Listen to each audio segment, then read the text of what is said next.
household income kurang daripada 900 anak tuh 1 tahun. Seramai 16.753 keluarga miskin di Sabah. Manakala hak poverty merujuk kepada keluarga yang household income kurang daripada 540 sebulan. Seramai 15.293 keluarga di Sabah. Statistik ini berasal dari e-KP System, Jabatan Perdana Menteri. Jika meneliti statistik ini, sebanyak 1/3 satu bawah 3 daripada hak poverty negara adalah di Sabah. Dalam 3 orang yang miskin termiskin di Malaysia, 1 orang dari Sabah. Ketua Menteri kita Musliman berkata semua keluarga termiskin ini akan hilang di statistik dengan pajak sebanyak 560 juta untuk disalurkan kepada rakyat mereka. Tetapi kita ingin bertanya, apakah statistik ini realistik? Berapa keluarga yang tidak terdaftar dengan dikasih? Kalau kita pilih kampung Rotai 100 keluarga, mungkin 90% itu dalam kemiskinan 560. Karena dia mau daftar langsung. Berapa keluarga yang tidak terdaftar dengan dikasih? Di manakah 560 juta miliar ini dipakai? Itu bisa pakai. Saya mesti akan membangkitkan isu ini di sesi tema tentang di yang akan datang. Dia siapa? Dia itu Chanchu Sabah Rendah Bintang. 国政曾在2000年时承诺产出平衡，2010年产出平这切平，但目前已是2010年，沙巴已沦为国家贫穷率最高的州属，全家收入在每月960亿以下的是贫穷。沙巴有16753户，全国收入在每月510块钱以下的是切平。沙巴有15293户，这是首相所e-KP登记系统的资料。沙巴切平率占了全国贫穷率的1/3，每3个人就有1个是中达到的。而政府需要动用5亿6千万，各位，这到底是不是实际的事情？有多少贫穷人士因为住在太多偏远，所以没有登记？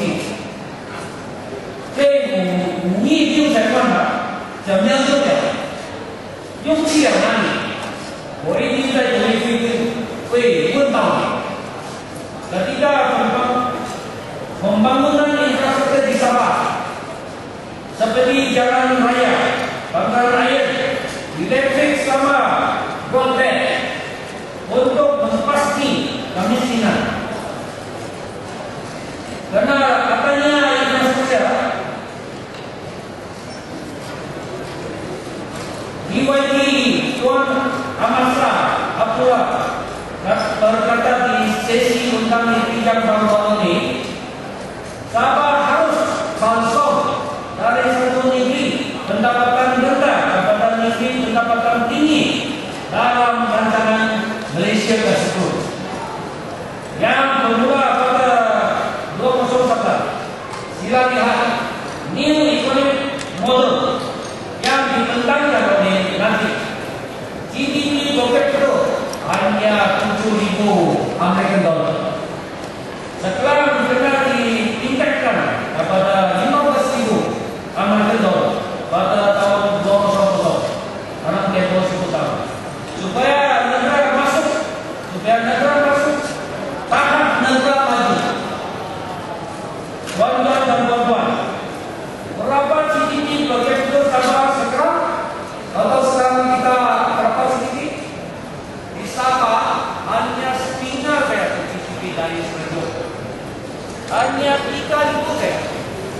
3.000 American dollar tiap tahun.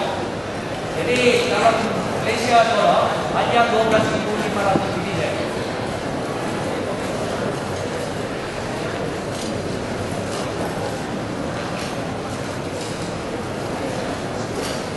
Kalau peringkat dari American dollar 7.000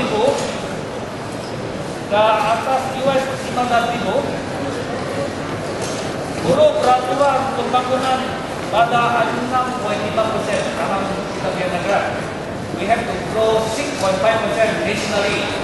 Tapi di Sabah, dengan Sabah dari 3.000 ke 15.000, kita mau 50% pembangunan setiap tahun untuk 10 tahun secara merata. We have to grow 10% every year, achieve 10% growth constant for 10 more than 10 years. Only then we can achieve. Can we achieve 10% growth every year? Sekarang hanya 4.5%.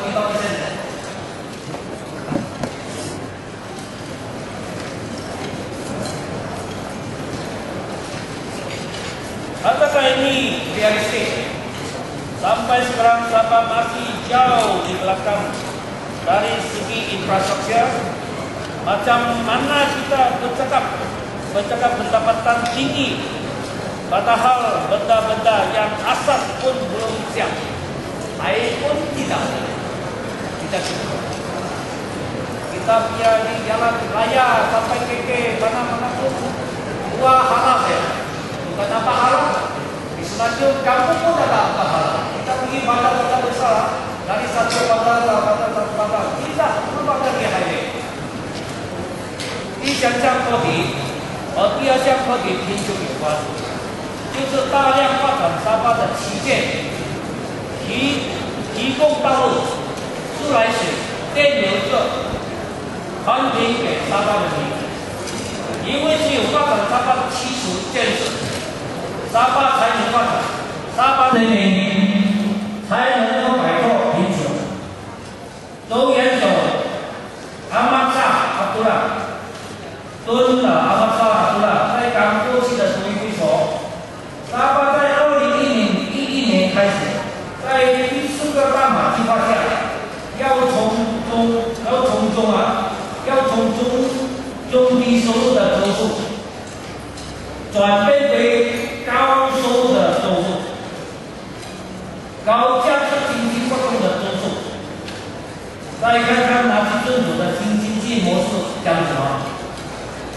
GDP 可capita人群全国内生产总值需要从现在的7000美国US 7000美国钱增加到2020年的15000元美国钱。